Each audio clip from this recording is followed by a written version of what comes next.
This is Ocean Sailing, the podcast, episode 5 with exclusive interview with Vendée skipper Conrad Colman. Thanks. And how are you? You're doing a great job, man. Thank you. I'm getting stuck into this fight with the other Daggerwood boats. It's good. Yeah, that's good. And I see that your general speed is slightly bigger all the time. So it's really nice to see that you, yeah, exactly. So I'm just waiting that you're gonna pass them, but we both know that Jean is not an easy guy to pass, and he's a good sailor, and I know you are too. Yeah, I'm so confident you're just gonna have the inside corner, and we'll slowly move next to him, and then the two of you will just head off. That's what I think. What's your thought? I hope so. Yeah. So that's cool. So tell me more about your podcast before we launch into it. How are you using it? Are you in the video or just the sound? And no, you are. The public? You will be on the screen. We will have a live webinar tonight, and I expect 60 to 100 people in the live there, and about 500 to 800 people listening in through our live channel. Yep, very good.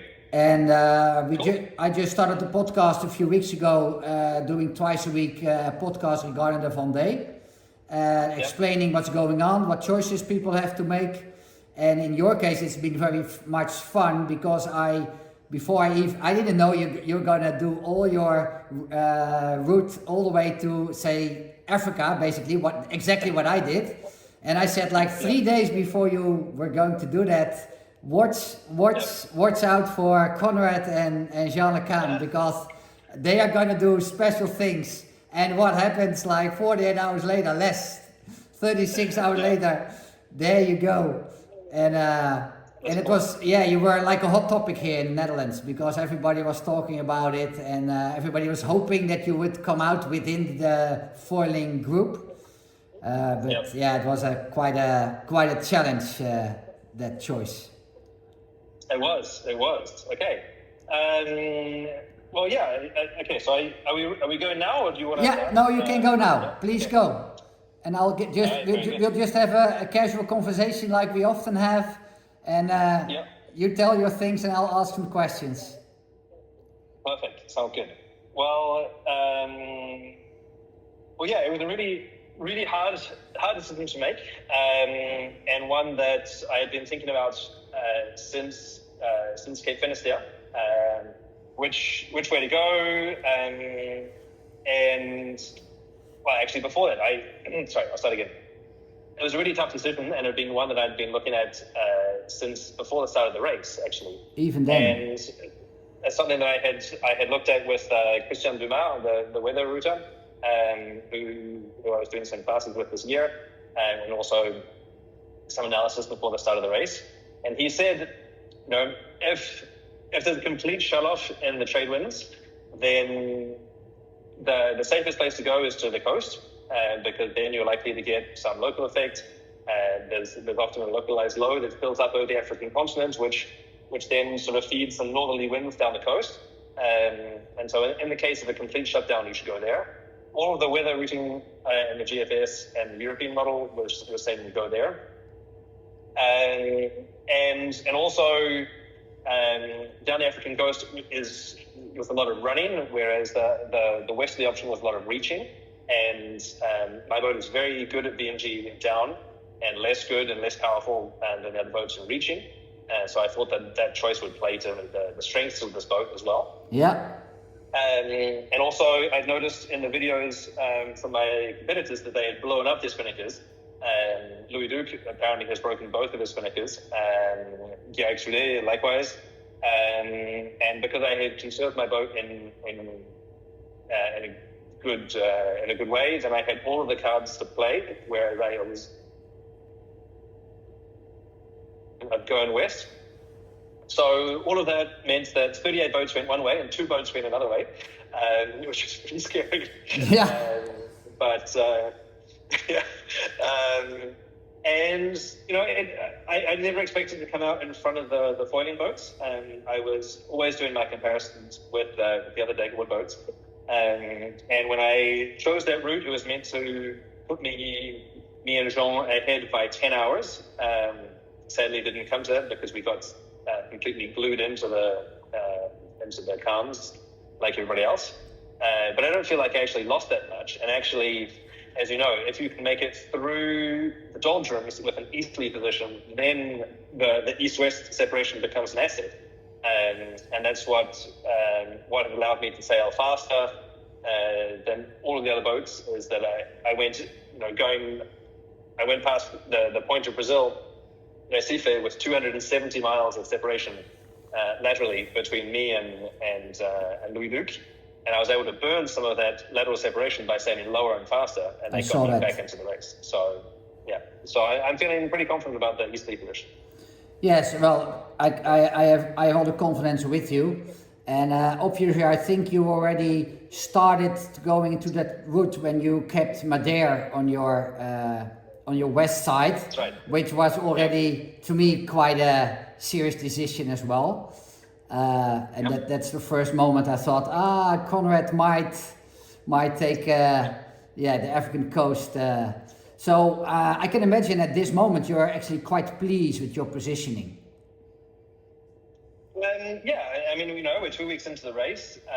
I took a decision sort of 3 or 4 days into the race that could have put me in a much, much better position, or could have had me completely at the back.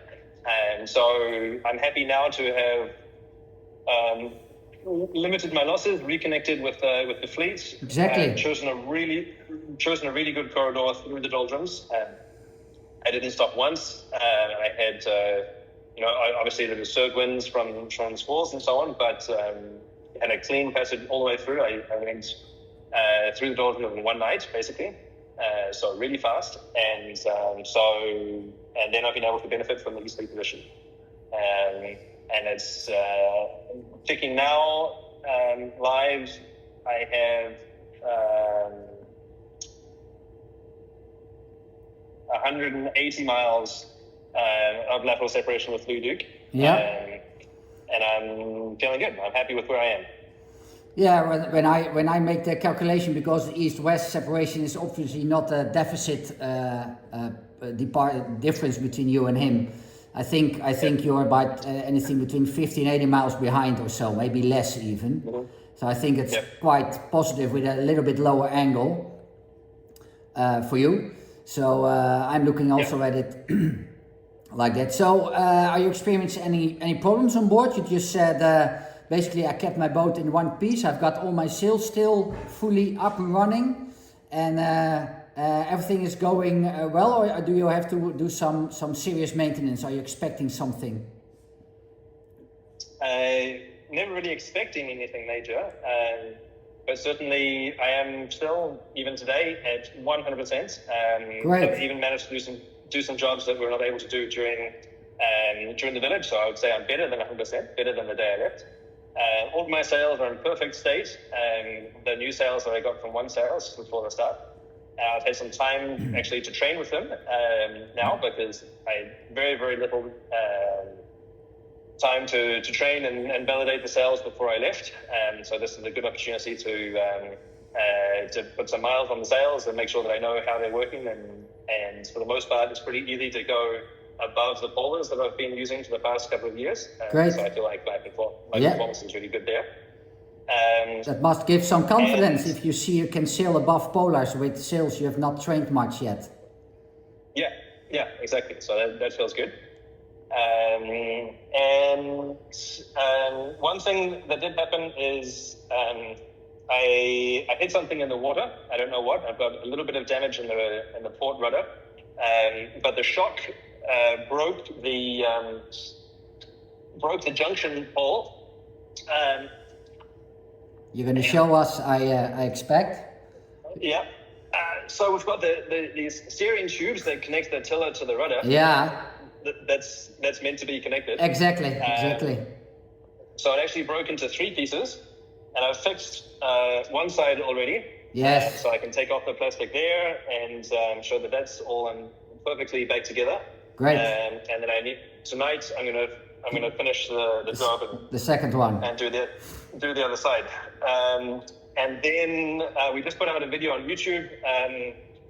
And yesterday I dropped the mainsail completely and swapped out the batten on the head of the sail, the gaff batten. Yeah. Because I had taken two, and I wanted to trial a softer one, and it didn't work, and so I went back to the stiff batten.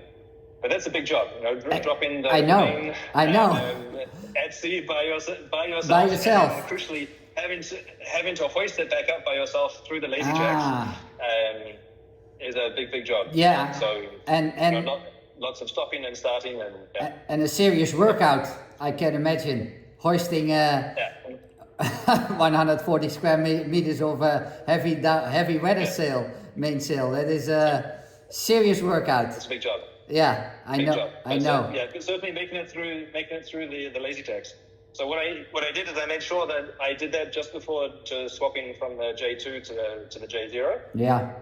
So that the boat was more maneuverable. I could luff and I could sort of sail the boat around to get the apparent wind. Yeah, a bit more forward. In a good way, so that the main and then I actually canted the keel to leeward and keeled the boat over, pushed the main out as much as possible to line everything out, and more or less got it through without a problem. So. Okay, well, you had your fair share already, not with the worst things and all doable, but it's not like a walk in the park. Well, so it's not a walk in the park, but it's doable. Yeah, great, really nice to hear you sharing it all with us. I'm sure everybody will love it. I'm loving it anyway. So that's my goal. If I can invite people to please go to my YouTube channel and watch the videos as I make them. You'll see that I'm sharing as much as I possibly can about the way that I'm sailing the boat, what I'm thinking, the challenges that I'm encountering. And the goal is to bring everybody sort of behind the scenes and get the real sort of unfiltered version of Vendée Globe. So please watch that as we go around. Great. That's I love this opinion. I love this way of how you want to share everything. I already, of course, saw the sharing of your little secret of the winch you learned from from Alex. Really lovely to see that video. I will entice everybody here to have a look at it. So looking forward into the next say 2 to 3 days, what do you expect from the weather and your routing? You don't need to give away your secrets, but just you can be quite. There isn't much to give away. Yeah, I know. Basically, the break between the fast boats and the slow boats has been made. That's been made. That's done. And so that's quite interesting because it allows us just to concentrate each on their own fleet. So that's quite nice. The new foiling boats with their multi-million euro campaigns, then they were always going to be in a separate universe from us. So so now what was true on paper is now true in reality as well. So what's coming up is basically the fast boats are going through on a small depression, and then the Centelina High is going to reinflate over the next couple of days, and we're doing the long route around it. And it's also it's not. I have examples. It looks. Centelina High. It looks like. That's it's great. It's not orange shaped. It's lemon shaped. Yeah, I know, and it's quite. So there's an axis running through it, and so we're cruising just down the axis of the ridge of the high pressure. Yeah, I see the high is quite formed at this moment close to the African continent, more than normally. So hopefully you don't have to make a full detour, but still are able to do some fast routing instead of going south and then make the turn left. No, I mean the lemon shape of will benefit of the high pressure will be beneficiary for you. Us. Yeah, exactly. Yeah, exactly. Well, we will be following you, and thank you for this interview and sharing your insights and your living on board. And if it's up to me, I would love to have you back in like a week or so. If you're up to it, we keep in touch, and I'll text you. Mr. Endt, nothing would give me more pleasure. So Thank you, Conrad. very good. Okay. All right. Talk to you soon. Yeah, talk to you soon. Bye bye. Thanks, mate. Bye-bye. Bye bye.